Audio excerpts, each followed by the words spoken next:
Episode 21 में हमने देखा कि कैसे लगभग 25 करोड़ वर्ष पहले ट्रायसिक युग की कठोर परिस्थितियों में डायनासोर का जन्म हुआ।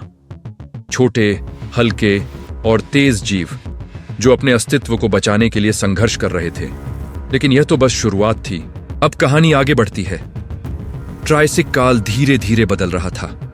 ज्वालामुखी की आग शांत होने लगी, नदियां फैलने लगी और जंगलों ने अपनी जड़ें गहरी करनी शुरू की। वातावरण अभी भी गर्म था, लेकिन जीवन ने इसमें अपनी जगह बना ली थी।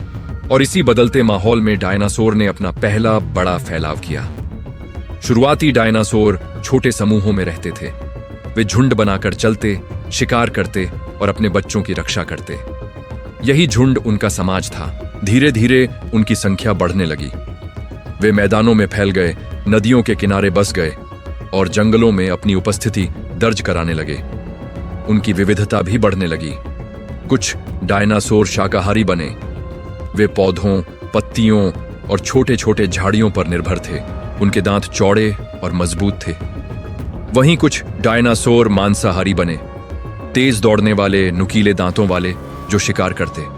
यही था शिकारी और शिकार का पहला संतुलन।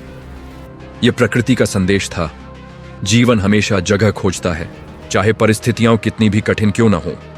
संघर्ष से जन्मे ये जीव अब पृथ्वी पर अपनी पहचान बना रहे थे। ट्रायसिक काल का वातावरण रहस्यमय था। दिन में तपती गर्मी, रात में ठंडी हवाएं, कभी अचानक बारिश, कभी महीनों तक सूखा। लेकिन डायनासोर ने इन सब का सामना किया। उन्होंने अनुकूलन सीखा। यही अनुकूलन उन्हें आगे के युगों में जीवित रखेगा। इतिहास के इस क्षण को समझना ऐसा है जैसे हम पृथ्वी की सांसें सुन रहे हों। यह वह सांस थी जिसने डायनासोर को फैलाव दिया। छोटे से आरंभ ने अब एक साम्राज्य का रूप लेना शुरू किया और डायनासोर का आकार भी बढ़ने लगा। वे अब केवल छोटे जीव नहीं रहे।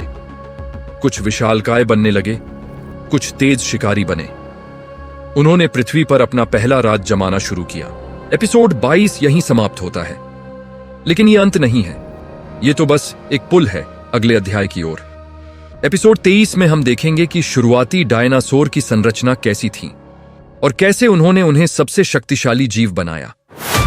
शून्य से उठा एक अनंत का राज, एटॉम और प्लाज्मा की गूंज का साज। कायनात का ये सफर, देखो युगांत का असर। बदलता इतिहास का दस्तूर, हर पल जोश से है